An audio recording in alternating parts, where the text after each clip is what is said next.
حضرت بلال حبشی. حضرت بلال کے بارے میں بڑے واقعات ملتے ہیں. ایک واقعہ بڑا منفرد لکھا ہے کتابوں میں.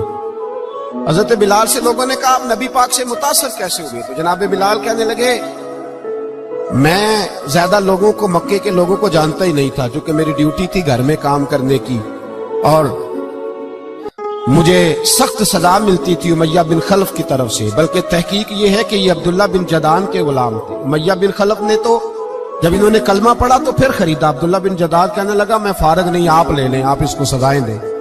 تو کہتے میں ان کے گھر میں ہوتا تھا تو میں تو زیادہ لوگوں کو جانتا ہی نہیں تھا، کبھی مجھے موقع ہی نہیں ملا تھا باہر نکلنے کا. ہماری غلاموں کی کوئی زندگی نہیں ہوتی تھی.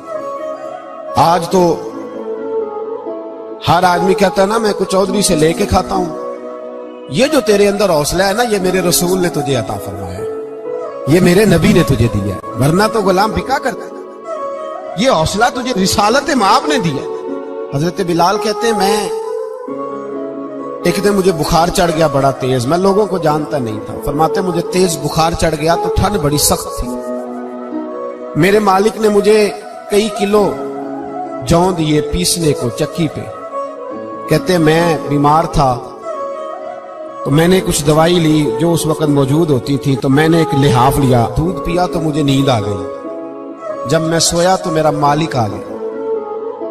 اس نے آ کر کے مجھے سوئے ہوئے دیکھا تو کھینچ کر کمبل اتارا، رضائی اتاری، لحاف اتارا. کہنے لگا اب تیری سزا یہ ہے کہ تو کھلے میدان میں بیٹھے گا، وہاں چکی پیسے گا، اور دوسری سزا یہ ہے کہ تجھے قمیض پہننے کی بھی اجازت نہیں.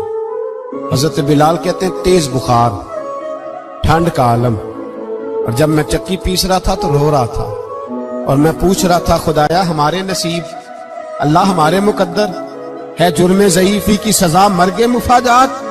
سیدنا بلال حبشی رضی اللہ تعالیٰ عنہ فرماتے ہیں میرے دروازے کے قریب سے رسول پاک گزرے اور مجھے ہائے ہائے کرتے دیکھا تو دستک دی. میں نے کہا کون ہے؟ دروازہ کھلے آ جاؤ. محبوب اندر آئے تو پوچھنے لگے کیوں رو رہے ہو؟ میں نے کہا جاؤ اپنا کام کرو، یہاں دکھ سارے پوچھتے ہیں مداوا کوئی نہیں کرتا، یہاں تقریریں سارے کرتے ہیں، حقوق غریباں پر بات سارے کرتے ہیں، مداوا کوئی نہیں کرتا، جاؤ اپنا کام کرو. کہتے ہیں میں نے سخت جملے کہے معاذ اللہ. حضور چلے گئے، اور جب حضور جا رہے تھے تو میں کہہ رہا تھا بس جا رہے ہو نا، میں نے پہلے ہی کہا تھا جاؤ.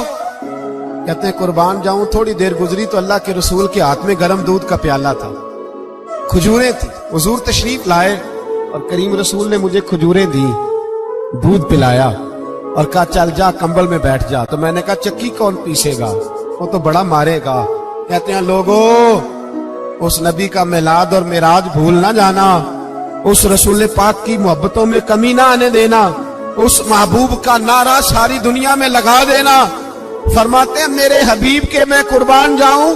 مصطفیٰ کریم نے فرمایا تو بیٹھ رضائی میں اور آج تیرے حصے کی چکی میں پیسوں گا.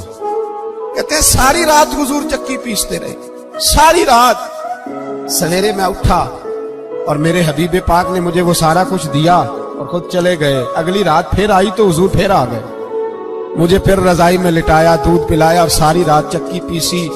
کہتے ہیں بس تیسرے دن حضور چکی پیس کے جانے لگے تو میں نے قدم تھام لیے.